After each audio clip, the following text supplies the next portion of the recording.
बेटा हम लोगों ने प्लांट ब्रीडिंग में गेहूं और चावल की वैरायटी पढ़ी थी, जो हमने कहा था सेमी डॉर्फ वैरायटी है। जया रत्ना हमने पढ़ी थी चावल की, कल्याण सोना और सोनालिका हमने पढ़ी थी किसकी, गेहूं की वैरायटी पढ़ी थी सेमी डॉर्फ वैरायटी। और हमने ये भी बात की थी सेमी डॉर्फ वैरायटी को क्यों अच्छा माना गया है, गेहूं और चावल की जो सेमी डॉर्फ वैरायटी है उसको क्यों अच्छा माना गया है, क्योंकि हाई यील्ड मिलती है उससे। ठीक है, तो इस तरीके से ये वैरायटी डेवलप की गई थी। हमने शुगर केन की भी बात की थी कि नॉर्थ इंडिया में जो शुगर केन उगाया जा रहा है वो ज़्यादा अच्छी क्वालिटी का नहीं है, शुगर कंटेंट उसका अच्छा नहीं है, ठीक है ना, और यील्ड भी हाई नहीं है, यील्ड भी अच्छी नहीं है। लेकिन साउथ इंडिया में जो उगाया जा रहा है उसकी यील्ड अच्छी है, शुगर केन भी दोनों को क्रॉस करा दिया और नया एक हाइब्रिड शुगर केन बन गया जिसमें कि वो दोनों क्वालिटी थी और उसको नॉर्थ अमेरिका में भी उगाया जा सकता था। हम लोग अब बात करेंगे बेटा मिलेट्स की। हम लोग अब बात करेंगे किसकी, मिलेट्स। मिलेट्स क्या होते हैं बेटा, मिलेट्स क्या होते हैं बेटा, जैसे कि मेज यानी मक्का, मक्का, ज्वार, बाजरा, मक्का, ज्वार, बाजरा, ये सब क्या कहलाते हैं बेटा, मिलेट्स कहलाते हैं। और इन मिलेट्स की भी, मक्का, ज्वार, बाजरा की वैरायटी को इंडिया में डेवलप किया गया है, वैरायटी को इंडिया में सक्सेसफुली, सफल इंडिया में डेवलप किया गया है।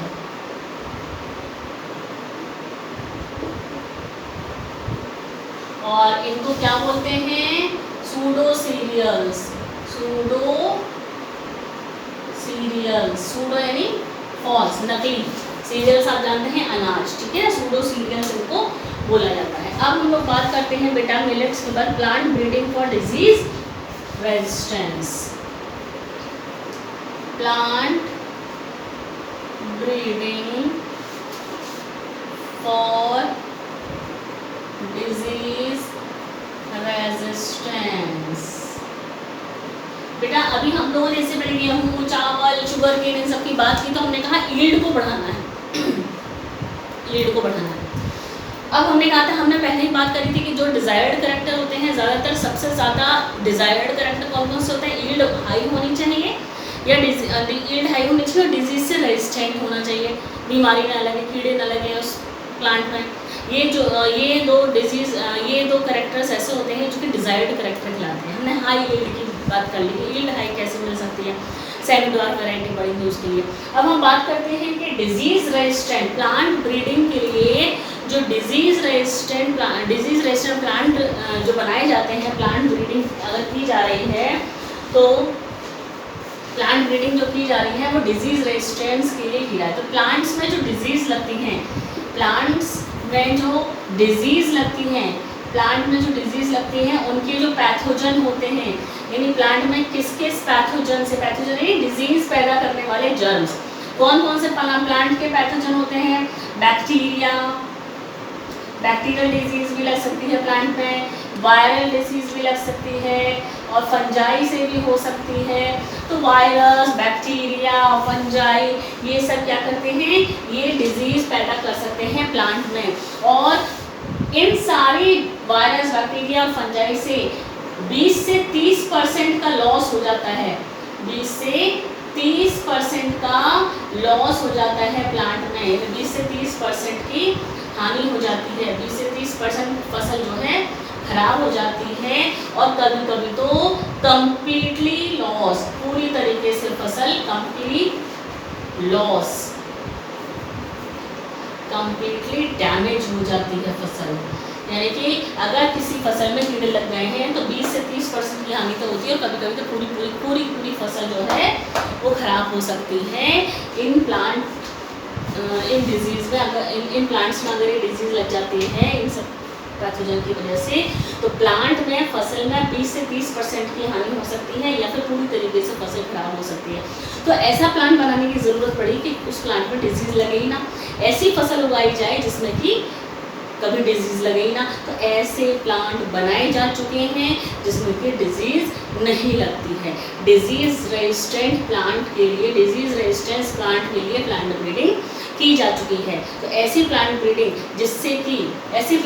जिससे कि डिजीज रेजिस्टेंस प्लांट बन जाए, जिससे कि उसमें किसी भी पेस्टिसाइड, फंजीसाइड, इंसेक्टिसाइड इनकी ज़रूरत पड़े ही ना। क्योंकि आपको मालूम है पेस्टिसाइड, फंजीसाइड, कीड़ों को मारने की दवा डाली जा रही है पौधों में, तो उससे क्या हो रहा है, तो पॉल्यूशन भी हो रहा है, उससे क्या हो रहा है, पॉल्यूशन भी हो रहा है। और अगर हम लोग वो सब्जियां या किसी भी चीज़ को हम धोकर नहीं खाते हैं तो वो पेस्टिसाइड हमारे अंदर भी पहुंच सकते हैं। सीधी सीधी बात है कि पॉल्यूशन को बढ़ावा दिया जा रहा है। तो इसका मतलब ये है कि ऐसी फसल उगाई जाए जो कि डिजीज रेजिस्टेंस हो, जिसमें कि केमिकल फर्टिलाइजर की ज़रूरत पड़ेगी ना, किसी पेस्टिसाइड की ज़रूरत ना पड़े, किसी इंसेक्टिसाइड की ज़रूरत ना पड़े। तो ऐसी फसल बनाई जा चुकी हैं जो कि डिजीज रेजिस्टेंस है, जिनमें किसी भी पेस्टिसाइड और इंसेक्टिसाइड की ज़रूरत नहीं पड़ती है बेटा। ठीक है, तो हम ये पढ़ते हैं कि कौन कौन सी डिजीजेस होती हैं प्लांट्स में। जैसे कि हम बात करते हैं फंजाई के द्वारा कौन सी डिजीज लगती है, फंजाई द्वारा होने वाली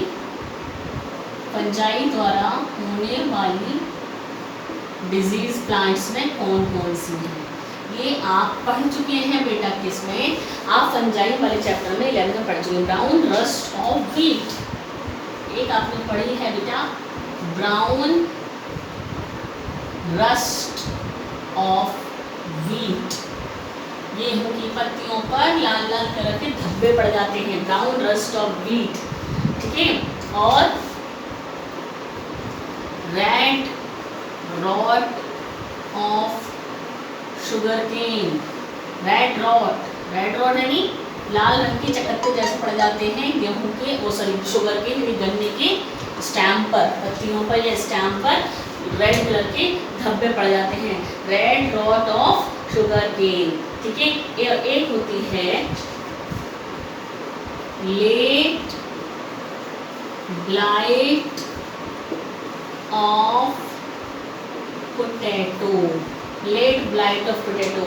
ये 3 डिजीजेस बेटा, brown rust of wheat, red rot of sugar cane और late blight of potato. Late blight में क्या होता है, सफ़ेद सफ़ेद चकत्ते पड़ जाते हैं बेटा आलू की पत्तियों पर या आलू के ऊपर।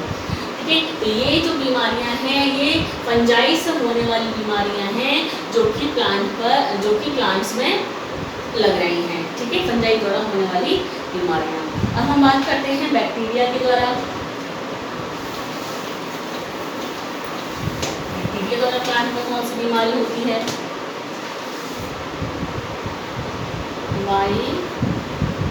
बैक्टीरिया, बैक्टीरिया द्वारा कौन सी बीमारी होती है बेटा? बैक्टीरिया द्वारा होती है black rot of crucifer, black rot of crucifers, crucifers सरसों। ठीक है, black rot of crucifers, cruciferae family के जो मेंबर्स होते हैं उनमें ब्लैक रॉट नाम की बीमारी जो होती है वो बैक्टीरिया के द्वारा होती है। ठीक, वायरस के द्वारा कौन सी होती है प्लांट में बीमारी? वायरस। एक तो होती है tobacco mosaic, turnip mosaic. Tobacco सुनी है आपने, टोबैको मोज़ेक डिजीज और टर्निप मोज़ेक होती है, टर्निप मोज़ेक होती है। ऐसे ही बेटा टोमेटो मोज़ेक भी होती है, टोमेटो मोज़ेक। ये सब बीमारियां होने वाली किससे हैं? वायरस से होने वाली डिजीज है। तो प्लांट में बैक्टीरिया के द्वारा डिजीज होती है, वायरस के द्वारा डिजीज होती है और फंजाई के द्वारा डिजीज होती है। ये बीमारियां प्लांट पर लग रही हैं। तो ऐसा सोचा गया कि प्लांट को ऐसा बनाया जाए, कितनी फसल खराब होती है बीमारियों की वजह से, तो ऐसा सोचा गया कि कोई ऐसा प्लांट बनाया जाए जिसमें ये बीमारियां लगे ही ना, यानी कि इन बीमारियों पर ये जो पैथोजन अटैक कर रहे हैं तो ऐसा प्लांट बनाया जाए कि ये पैथोजन उस प्लांट की तरफ जाए ही नहीं, तो बीमारी होगी ही नहीं। तो ऐसे प्लांट बनाए गए हैं प्लांट ब्रीडिंग करके, प्लांट ब्रीडिंग के थ्रू, प्लांट ब्रीडिंग के द्वारा ऐसे प्लांट बनाए गए हैं जो कि डिजीज रेजिस्टेंस प्लांट हैं। ठीक है, तो ये हमने बात की कि कौन कौन से पैथोजन प्लांट में बीमारी पैदा करते हैं। अब अगर हम स्टेप्स की बात करते हैं बेटा, steps of plant breeding for disease resistance. Plant breeding के जो स्टेप्स हैं प्लांट ब्रीडिंग के जो स्टेप्स हैं वो सेम हैं किसके जैसे, कन्वेंशनल ब्रीडिंग जो हमने पढ़ी थी, कन्वेंशनल ब्रीडिंग जो हमने पढ़ी थी, कन्वेंशनल ब्रीडिंग उसके जो स्टेप्स थे वही स्टेप्स बेटा डिजीज रेजिस्टेंट वैरायटी बनाने के लिए हैं। अगर हम किसी प्लांट को, हमने पहले भी बात की थी कि अगर हम कोई गेहूं का पौधा ऐसा बनाना चाहते हैं जिसमें कि डिजीज ना लगे, जिसमें कीड़ा ना लगे, हम कोई गेहूं का पौधा ऐसा बनाना चाहते हैं जिसमें कि कीड़ा ना लगे, तो हम उसके लिए क्या करेंगे, सबसे पहले सेम वही सारे स्टेप्स जो हमने प्लांट ब्रीडिंग के लिए पढ़े थे। पहला स्टेप कौन सा था, जर्म प्लाज्म का कलेक्शन करना पड़ेगा, फिर इवैल्यूएशन करना पड़ेगा, सिलेक्शन करना पड़ेगा पेरेंट्स का, फिर क्या करना पड़ेगा, उसको सिलेक्शन करने के बाद में उनको क्रॉस हाइब्रिडाइजेशन करवाना पड़ेगा, ठीक है। क्रॉस हाइब्रिडाइजेशन करवाने के बाद में उनमें हमको फिर उसको रिलीज़ करना पड़ेगा, उसको हमें रिसर्च फील्ड में उगाना पड़ेगा, फिर उसको रिसर्च फील्ड में उगाने के बाद में हमने क्या किया था, 3 ग्रोइंग सीजन्स तक अलग अलग एरिया में जहाँ पर अलग अलग जलवायु रहती है, अलग अलग क्लाइमेट रहता है, वहाँ पर हमने उस फसल को उगाया था। वो सारे स्टेप्स जितने भी प्लांट ब्रीडिंग के हमने पढ़े थे उसको हमने कहा conventional breeding, normal plant breeding होती है। वही सारे स्टेप्स के द्वारा डिजीज रेजिस्टेंट प्लांट बनाए जा चुके हैं, डिजीज रेजिस्टेंट प्लांट बनाए जा चुके हैं बेटा और बनाए जा रहे हैं। अब हम कुछ प्लांट्स की बात करेंगे जो कि डिजीज रेजिस्टेंट प्लांट बन चुके हैं और बहुत ही इम्पोर्टेंट ही क्वेश्चन वहाँ से बनता है बेटा। अब हम कुछ प्लांट के नाम लिखेंगे जो कि डिजीज रेजिस्टेंस बनाए जा चुके हैं।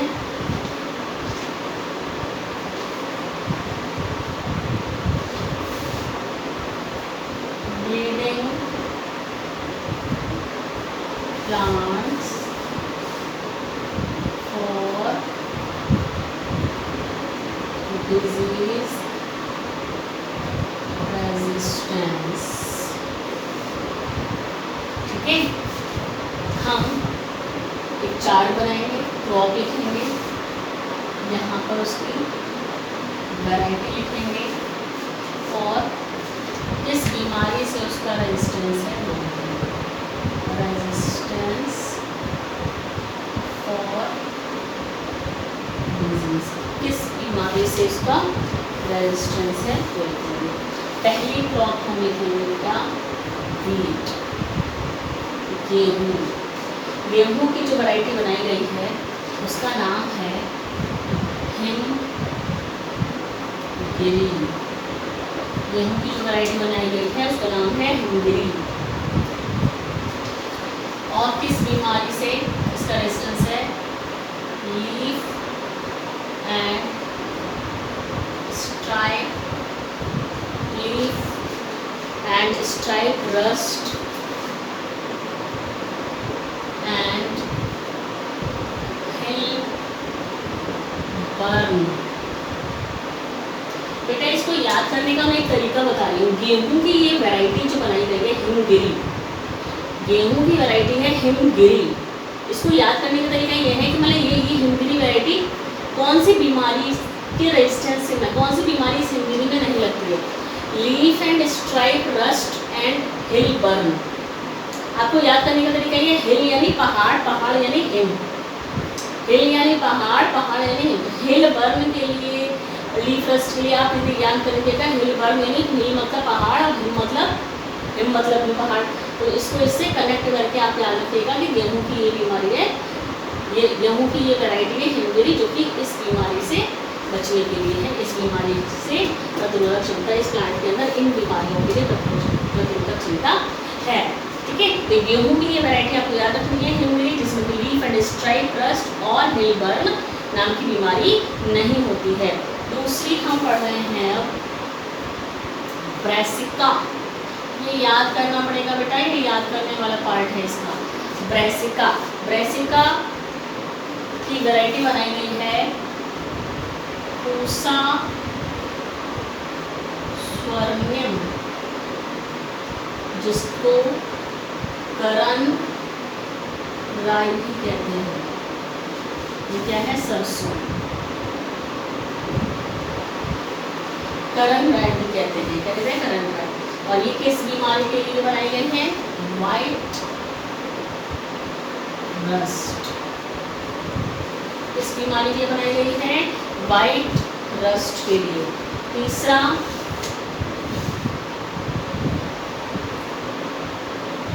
बेटा कॉलीफ्लावर, यानी गोभी की बनाई गई है। पूसा सुब्रा, पूसा स्नोबॉल, पूसा सुखा और पूसा स्नोबॉल A1 ये बनाई गई है। शुभ्रा, पूसा स्नोबॉल। और ये कौन सी बीमारी के लिए? Black rot and curd blight. Black rot कौन सी बीमारी के लिए बनाई गई है? ब्लैक रॉट एंड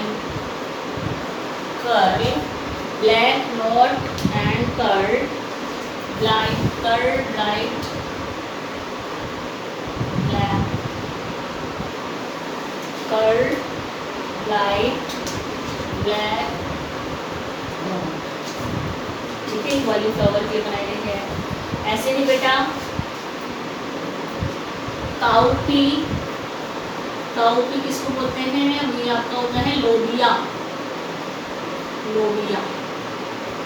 एक होता है राजमा, एक होता है लोबिया। आपने देखा राजमा और लोबिया में अंतर है। लोबिया जो होता है वो सफ़ेद होता है, थोड़ा सा सॉफ्ट होता है, ठीक है। तो इसकी जो वैरायटी बनाई गई है वो है पूसा कोमल से याद रखिएगा। सॉफ्ट होता है ना लोबिया, राजमा हार्ड होता है, लोबिया सॉफ्ट होता है, थोड़ा सॉफ्ट होता है। तो इससे आप सॉफ्ट से याद रखिएगा कोमल। पूसा कोमल किसकी है?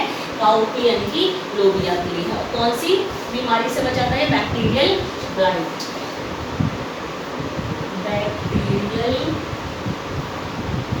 ब्लाइट नाम की बीमारी नहीं लगती इस पर, उससे रेजिस्टेंस है, ठीक है।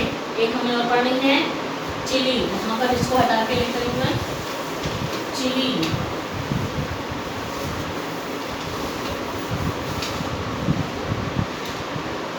मिर्ची, चिली मिर्च। चिली की बनाई गई है पूसा सदाबहार। आपको मालूम मिर्च तो हमेशा ही आती है, तो सदाबहार से याद रखिएगा। पूसा सदाबहार से याद रखिएगा। मिर्च तो हमेशा ही आती है, हर सीजन में आता है। सदाबहार नहीं, हमेशा सदाबहार। तो मिर्च को याद रखिएगा, पूसा सदाबहार वैरायटी बनाई गई है। और chilli mosaic virus, chilli mosaic virus से रेजिस्टेंट है ये वैरायटी। चिली मोजेक वायरस से रेजिस्टेंट है ये वैरायटी, ठीक है।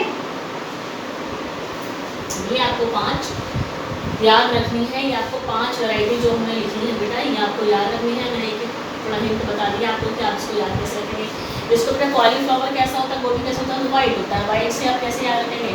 कॉलीफ्लावर कैसा होता है? वाइट होता है। तो वाइट से आप इसकी वैरायटी को कैसे याद रखेंगे? पूसा शुभ्रा कहते हैं किसको? सुबह, मॉर्निंग, सुबह, ठीक है, वाइट।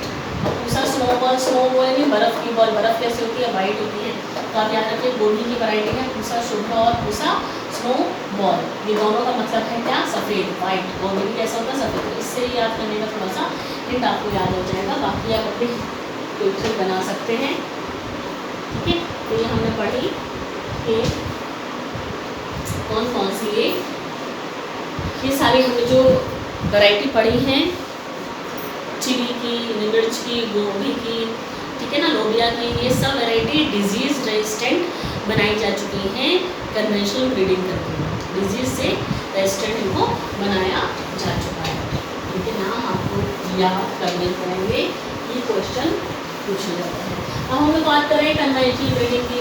बेटा हमने पहले भी बात की थी, जो कन्वेंशनल ब्रीडिंग होती है, कन्वेंशनल ब्रीडिंग मतलब नॉर्मल ब्रीडिंग जो कराई जा रही है, प्लांट ब्रीडिंग। तो जो नॉर्मल प्लांट ब्रीडिंग होती है, हमने पहले भी बात की थी कि जो नॉर्मल प्लांट ब्रीडिंग यानी कि कन्वेंशनल ब्रीडिंग होती है, उसमें कहीं ना कहीं थोड़ी मुश्किल आती है। क्योंकि हम क्या करते हैं, हमें मालूम है कि आपको मैंने स्टार्टिंग में बताया था कि वाइल्ड वैरायटी के पास तो बहुत सारे एलियंस होते हैं जो कि वेरिएशन वाले होते हैं।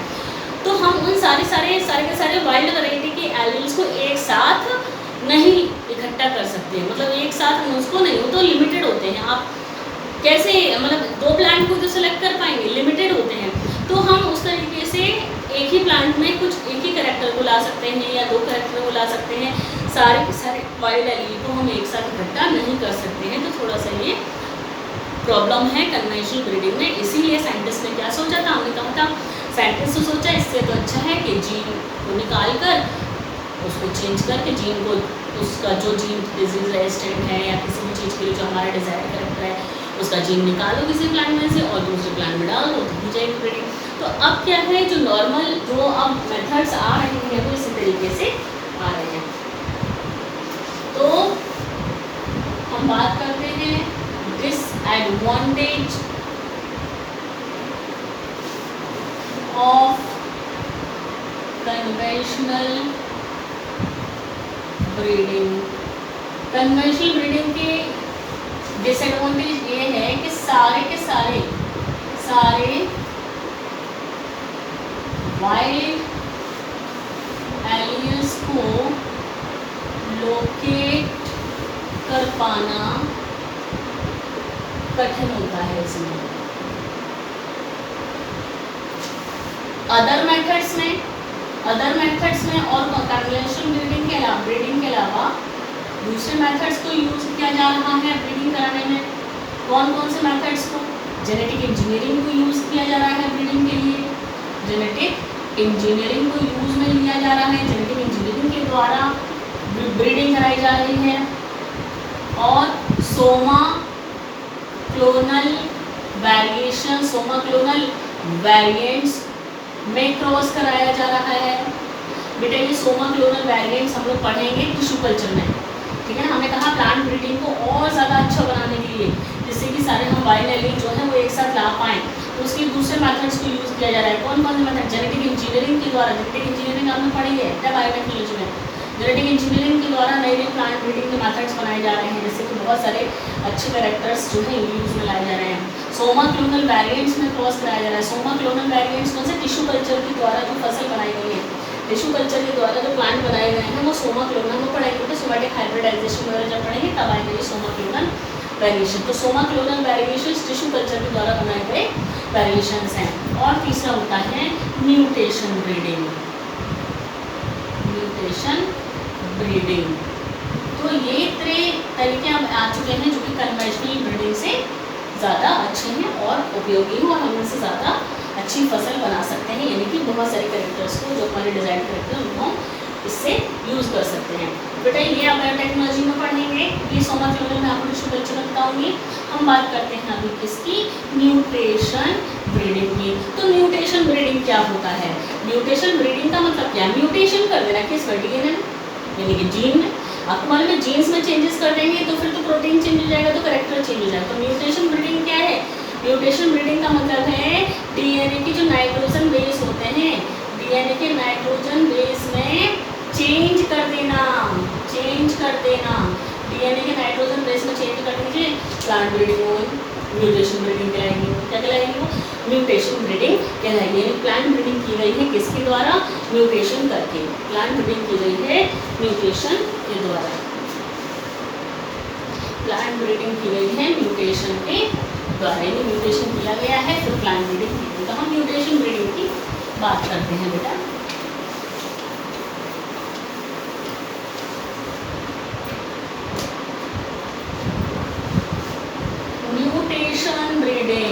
म्यूटेशन ब्रीडिंग के द्वारा कौन कौन से प्लांट को बनाया गया है उनके हम यहाँ पर एग्जाम्पल्स लिखेंगे जो आपको याद करने हैं। पहला एग्जाम्पल हम जो लिखेंगे मूंग बीन है। मूंग been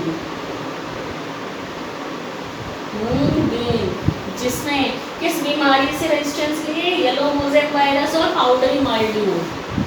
yellow mosaic virus and powdery mildew. ये जो है पाउडरी माइल्ड्यू फंजाई से होती है, ये वायरस की डिजीज है जो कि मूंग बीन बनाई गई है, वो मोमोग्लोबिन जो है ये म्यूटेशन ब्रीडिंग द्वारा म्यूटेशन ब्रीडिंग करके इस मोमोग्लोबिन को इन दोनों बीमारियों के रेजिस्टेंट के लिए बनाया गया है। मोमोग्लोबिन ऐसी बनाई गई है म्यूटेशन ब्रीडिंग द्वारा जिसमें कि ये दोनों बीमारियां नहीं लगती हैं। ठीक, इसी तरीके से भिंडी